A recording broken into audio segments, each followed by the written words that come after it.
Welcome back, troops, to Let's Tab 59. So it's the start of the VE celebrations to mark the 80th anniversary of victory in Europe.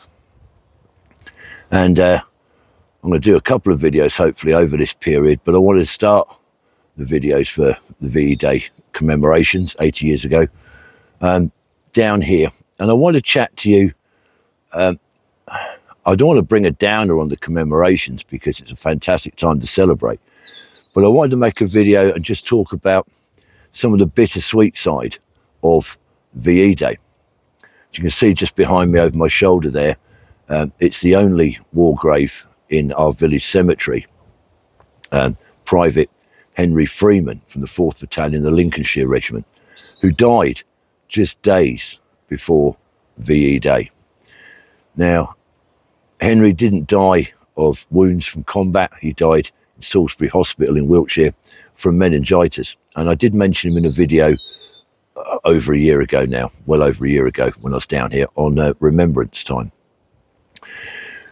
But it does highlight the fact, this grave, Private Henry Freeman, that, you know, just days before VE Day, soldiers were still dying. And some died afterwards, of course, of their wounds. Now, I'll just switch the camera around so you can just have a look at his grave. I'll put a little cross down as well for remembrance for him. Let me just turn you around.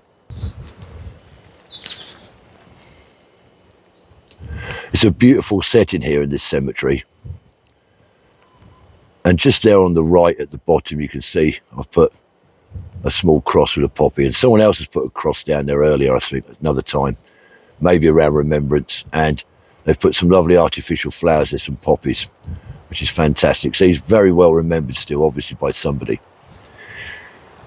Okay, so let's tab and talk. So as I say, I wanted to just highlight that one account there, that one instant of a young soldier. In fact, Private Henry Freeman joined the army just before the start of World War II. So he enlisted just before that. I'm not sure of his war record. I should really try and do some more research about him. Now, of course, there must have been, I'll come to a little story in a minute as well, might be of interest to you. But there must have been many, many families on VE Day in the United Kingdom and in the Commonwealth countries and overseas, over the pond to our wonderful cousins in the United States and obviously Canada, I said the Commonwealth countries. There must have been many families that were celebrating VE Day, victory in Europe, after long years of war. It was great. Europe's done. We've done Nazi Germany. World War II's over, but of course it wasn't. And I'll come on to that later as well. But those families celebrating on VE Day 80 years ago now, some of those families would have lost people in the war.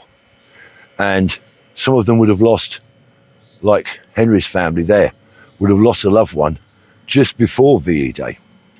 And of course some afterwards as well. Now, I heard a story years ago from an old veteran. Well, he was a veteran, but he wasn't a World War II veteran. He was a young boy growing up in World War II, and I think he was about 11 or 12 years old, he told me from memory. And he said on his street, they'd got all the tables out on VE Day, having this fantastic, patriotic Victory in Europe celebration. Street party. And he said it was wonderful. He said all the flags were out, all the people were out in the street. As you can imagine, you've seen images on TV, I'm sure, old black and white footage of people back then celebrating VE Day in the UK.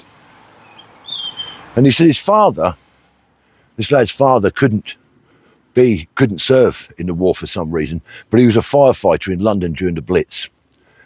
And he said his father was there drinking his stout or whatever, having a bit of a knees up. He was a proper old Cockney. And he saw one of his neighbours across the road, very glum faced, and he walked over and said, "Come on, Alf, cheer up, it's victory in Europe, have a pint." And Alf said, "I've just lost my son." That day, on VE Day, he had received a telegram informing him that his son had been killed in action in Europe. How on earth do you deal with that? The whole street having their knees up. They've dragged the old Joanna out the pub. Someone's tickling the ivories, playing Knees Up Mother Brown. Everyone's dancing round. And you're there in your front room looking out the window, or stood in your front garden maybe, because you've just received a telegram telling you your son's been killed in action. Maybe a couple of days actually before it takes a while for the mail to come through. And apparently also, days after he received this telegram informing him of his son being killed, he got a small package of letters from his son. So the mail from his son, before he was killed obviously, hadn't caught up.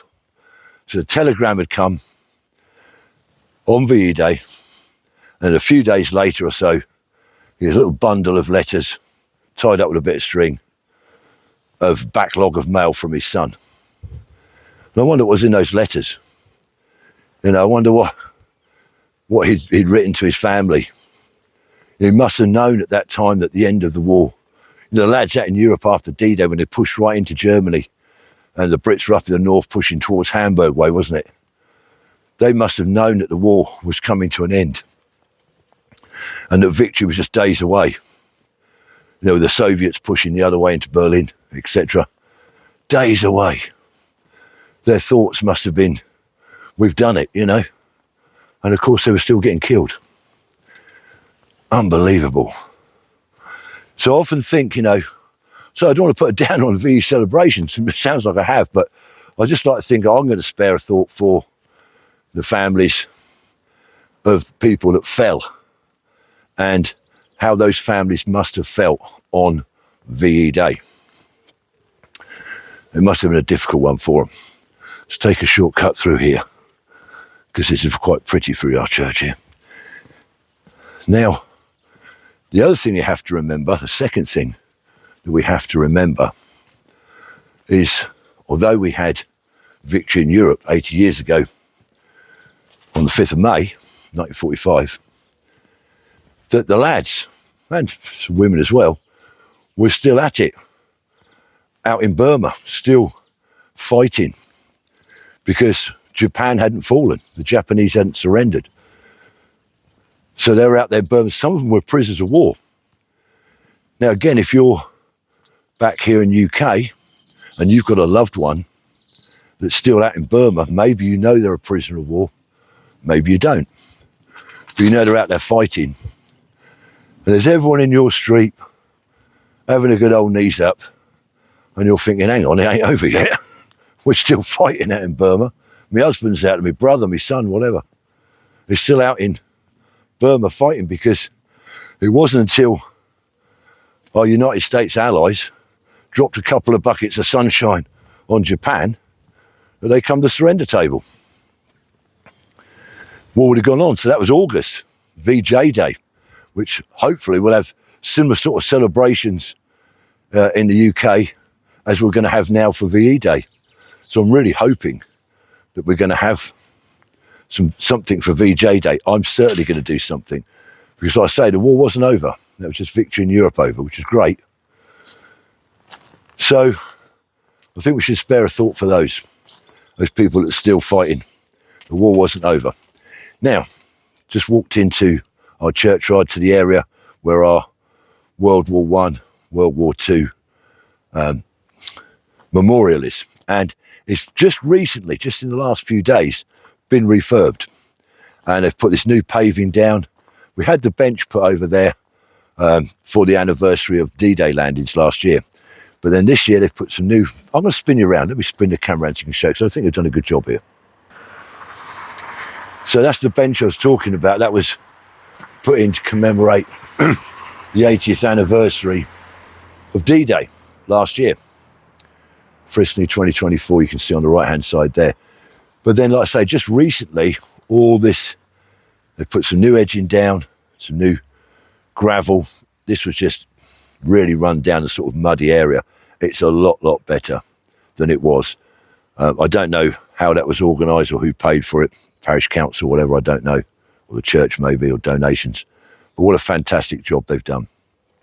So, enjoy your VE Day celebrations. It's over a few days. I'm certainly going to go out and do stuff locally. There's something going on everywhere around the country, and I'm sure there's stuff going on in countries, Commonwealth countries, and over in the United States. So let me know. But enjoy it. But do spare a thought, just for a moment, of those people on VE Day where it was quite bittersweet for them because it wasn't over, or they'd lost somebody. There's either still people out in Burma fighting for another few months, or they'd lost somebody leading up to VE Day, obviously, or in fact, even worse, in one way, losing them just before VE Day, or getting notified on VE Day that your loved one's passed away, been killed in action. Anyway, that's enough from me. If you're new to my channel and you haven't subscribed, Let's Tab 59, please consider it. I'm not saying do it, I'm saying consider it. Have a great time, everyone. Stay safe. Remember, Let's Tab.